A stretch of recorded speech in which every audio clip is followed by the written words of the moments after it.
Holy crap, I cannot believe he admitted to that.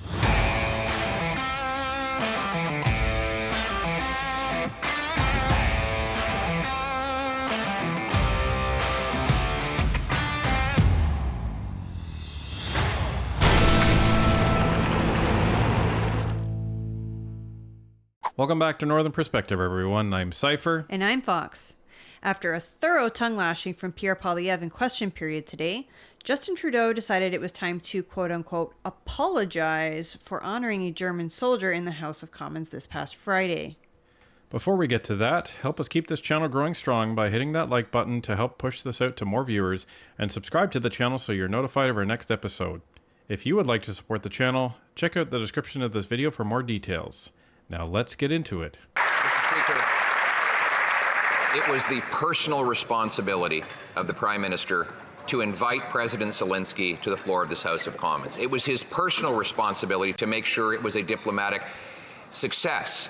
It was his personal responsibility to continue to lead the government that has the security, intelligence, and diplomatic agencies that could have and should have vetted all individuals who were present and recognized. That's right. Yet this Prime Minister allowed for a monumental, unprecedented, and global shame to unfold in this chamber. Will he take personal responsibility for this shame and personally apologize on behalf of himself? Right. The Right Honourable Prime Minister. Mr. Speaker, on behalf of all of us in this House, I would like to present unreserved apologies for what took place on Friday, and to President Zelensky and the Ukrainian delegation for the position they were put in. For all of us who were present to have unknowingly recognized this individual was a terrible mistake and a violation of the memory of those who suffered grievously at the hands of the Nazi regime.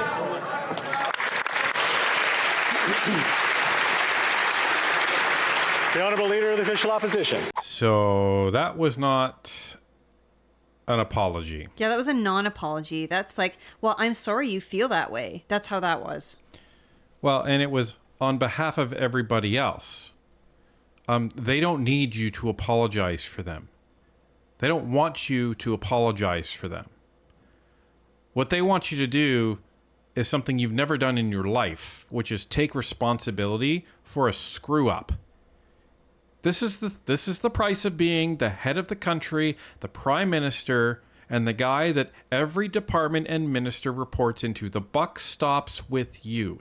It's bad. It's really bad. This is possibly one of the worst things to happen, you know, in terms of diplomacy in Canada ever. You have people, celebrities, that are now saying they're not coming to Canada because of this anymore. Okay? Understand, like, this is big.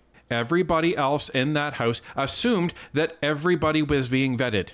Yeah, they all thought everything was on the level, and it wasn't. Because you know what? That's how it's supposed to work. Did the Prime Minister's national security, intelligence, or diplomatic officials vet the names of the people that the Prime Minister allowed within mere feet of President Zelensky?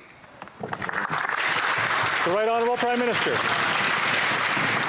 Mr. Speaker, the privilege and responsibilities and rights of parliamentarians are sacrosanct, and that the Leader of the Opposition would be suggesting that any visitor to this House should be vetted by the government of the day is actually a grievous attack on the rights and privileges of parliamentarians. However, if the Leader of the Opposition or the Speaker or anyone wants our intelligence agencies to vet any of their guests, we would be more than happy to do that in respect of parliamentary rights. Holy crap, I cannot believe he admitted to that.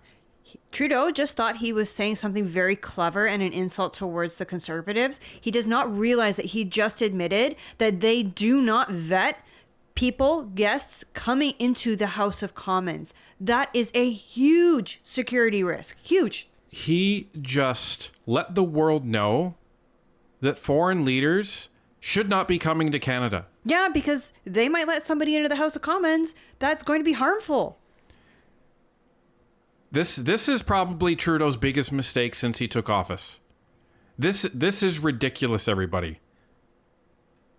I don't think he understands when he finished that statement how big of a mistake this actually was. Huge. This is... I'm in shock. The Honourable Leader of the Official Opposition. So the Prime Minister has just said that he allowed the president of a war-torn country, who is perhaps the biggest target of false propaganda and of potential assassinations, to be surrounded by hundreds of people who had not been vetted for their security background, their potential risks that they present, or in this case, the massive diplomatic disasters that they could have brought to that event. Is he really saying that he did absolutely nothing to protect the Ukrainian president from all of those many risks?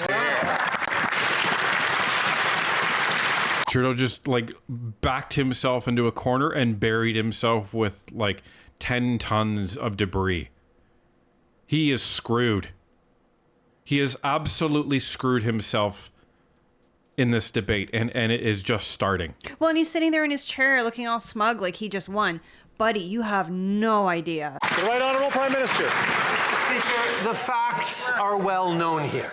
The Speaker issued the invitation, delivered the recognition, and has taken full responsibility. The Leader of the Opposition knows that not one parliamentarian was aware. But the truth does not matter to this Leader of the Opposition. He distorts, misleads, aims to confuse, all for partisan gain. It's all he knows how to do. The truth does not matter to Pierre. You just broadcast to the world that you do nothing to protect foreign dignitaries when they're speaking in the House of Commons. Dude, you're going to have people pulling out of engagements and not wanting to come here. Like, can you imagine if if Biden knew? Can you imagine the President of the United States comes into Canada and you tell them, oh, by the way, there's going to be about 200 people in the gallery. Nobody's been vetted. We don't know who these people are. Can you imagine? I mean, when we had gone on a visit of Parliament, we went into the House of Commons and we all had to go through security. We had to send our little boy through like the metal detector by himself. He was a little confused, but he was okay. But my point is, you know, civilians like us had to go through security protocols in order to be in the House of Commons when nobody was even inside. Parliament was not sitting that day. There were a few pages kicking around who were cleaning out desks and that sort of thing, but nobody was around and we had to do security. Are you telling me, Trudeau, that when foreign dignitaries, very important people from other countries come into the House of Commons, you are not vetting who else is in that chamber? I can't overstate how serious this statement is. This may end up impacting our membership with the Five Eyes just because it demonstrates if you can't do the little things right, then it demonstrates that there is a serious problem and a lot of mistrust for you to do the big things right. So this is serious, folks. Additionally, I like how we just shifted the blame all the way over to Rhoda. You know, Rhoda, he made a mistake. I'm not going to defend that. Like, he did make a mistake, a huge mistake, but he admitted to the mistake and he stepped down. And Trudeau's just pointing his finger and going, oh, look, we caught the guy. There you go. He's over there. He's already stepped down. So there's no need for me to apologize or step down or anything. The Honourable Leader of the Official Opposition. Mr. Speaker, again, he deflects blame and responsibility for his personal failings. It is the duty of the Prime Minister to protect our diplomatic reputation. It was therefore his duty to ensure that his diplomatic, intelligence, and security forces ensured there was no one who could potentially present a danger either to the reputation or to the physical safety of the people present at such a massive international event. Right. But today, he said he did none of those things, and instead, after he found out about it, he hid in his cottage for 3 days. Is that what it means to take responsibility for this Prime Minister? The Right Honourable Prime Minister. That was a death blow right there. Well, because it's the truth. We all know it. It's a death blow to just lay that out in Parliament. And if you're a Liberal MP right now, oh my goodness. And you're expected to stand up and clap for this guy. And you know, it is so, it gets you right in the chest when Pierre says that, because it is just so frigging embarrassing having this guy as the Prime Minister. Oh, he's ruined Canada's reputation on a world stage. Last week, he was picking a fight with India. And this week, it's this scandal from the House of Commons. Like, this is just... You know, this guy just keeps pumping out scandal after scandal after scandal. We should start taking bets to see how many more he's gonna be responsible for before the end of his term. Yeah, we're gonna have to add like 0.5s and 0.2s until we actually finish our list. This is getting silly. Mr. Speaker, we all know how many years the Leader of the Opposition has served in this House, and we can surely remember all the times he has stood up to defend the honour, the rights, the privileges of parliamentarians. And yet now, in order to make partisan attacks, he is proposing that the government of the day have the ability to vet and oversee the rights of parliamentarians and indeed of the Speaker to include people in this House, to invite them into this House. I know that the Leader of the Opposition used to have more respect for Parliament than that, but he's busy making a partisan attack. Now Trudeau is trying to say the government of the day. Listen, buddy, a foreign visit or a visit by a foreign dignitary is not the same as the government of the day. It's not like having people in the gallery for question period. And for you to put forth this notion that a foreign leader, especially one from a country that is being invaded by a hostile power, is somehow just put together that day and isn't planned weeks in advance, at minimum, is just beyond comprehension. You know darn well that that's not the way it works. Meticulous planning goes into these events so you know who is going to be where. And not just for Canadians' benefit, Zelensky and his security guys that travel with him, they will demand to know that, to ensure that their guy is safe. Why? Because that's their job as his security. It's like, I don't know, it's like he's just flailing around, throwing everything he can out, and it's just embarrassing to watch because none of it is remotely believable. Everyone sees exactly what he's doing, and every statement he makes from here on out is just a facepalm for the entire country. Speaker, days of silence from this Prime Minister in the face of an international diplomatic crisis that has brought shame on this entire country. An actual Nazi honored in this place, and instead of taking personal responsibility, he blamed the Speaker, went into hiding, and waited 3 days even to call for his resignation. He instructed his MPs to try to wipe the parliamentary record, to forget it. The Prime Minister is there for all of the glory. And when he makes a mess, he's nowhere to be seen. And now he says no one was vetted. He owes Canadians to take personal responsibility. Will he stand up on his feet and just do it today? So I want to address the point that Melissa made, and we've kind of touched on it as well, that the Liberals sought to have the record stricken. So in the House of Commons, we've often talked about Parleview, which is where we get our video. All video that's recorded in the House is uploaded to this website owned by the government called Parleview, and you can watch it. And then all of the transcripts are downloaded into a program called Hansard. Now, this program, it just does transcripting, and normally they don't change anything that's happened within the House. It's just a record of what's gone on. So sometimes there are minor changes made to Hansard. For example, if you're saying a lot, like I do, they'll take that out, so it's not in the final transcript. But when there's something very, very major that they want to remove, like there was a huge error, like this, for example, you need the unanimous consent of the House of Commons. You need all the MPs from all parties to agree to remove something from Hansard, because it's essentially taking it out of the record and removing it from history. And what ended up happening is they did put forth that motion, no doubt, at the instruction of Justin Trudeau, and the Conservatives voted against it.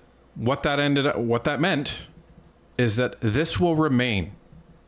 This stain remains on the record of Canadian Parliament.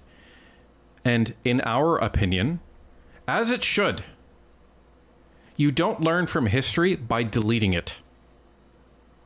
You learn from history by preserving it and learning from it. And most importantly, taking accountability for the mistakes. Well, that's just it. We don't want to erase what happened. It was horrible. It was egregious, but it still happened. And taking it out of Hansard isn't going to make it unhappen. So, as offensive as it was, I fully believe that it was good to keep it in Hansard, because we can look back on it and say, this was a huge mistake. This was a huge embarrassment. This hurt people. And we never, ever want to do this again. The Right Honourable Prime Minister. Mr. Speaker, the principle of independence of Parliament from the government of the day is well established, and the government is always there to work with opposition parties or with the Speaker if they have concerns or questions about any of the guests they choose to invite into this august chamber. We will continue to stand unequivocally with Ukraine, but we will also at the same time defend the rights and privileges of parliamentarians. The Honourable Member for Thornhill.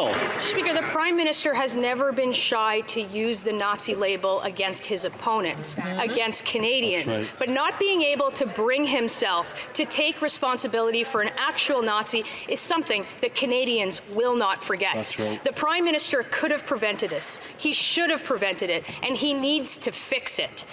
The world knows that under this Prime Minister, a Nazi was honored in this place. The question is who speaks for Canada? And if it's not this Prime Minister, isn't it time for Canadians to have one who will?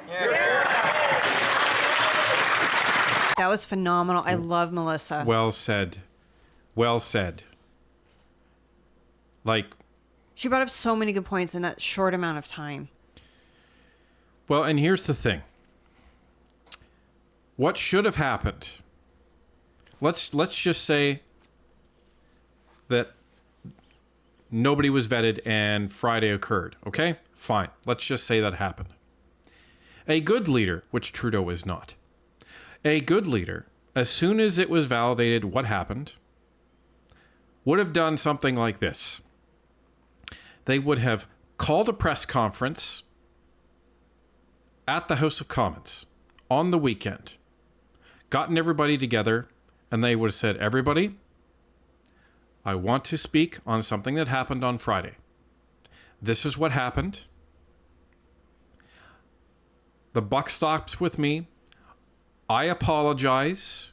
I put everybody in Parliament in that position. I put Zelensky in that position. I have called Zelensky to apologize to him. And I want to apologize to all of you, the Jewish community, and the Ukrainian community. That's what he should have done. Now, that's not just the honorable thing to do. That's not just the thing that a good leader would do. That's the political thing to do. Do you know why? Because that gets ahead of everything. Remember, I always say on this channel, be first. If you are first, you control the narrative. So if you've already apologized, you've already taken responsibility, and then you said, we're going to be asking, putting forth a discussion to ask the Speaker of the House to resign as well, then you're getting ahead of all of this. There's not much left for your political opponents.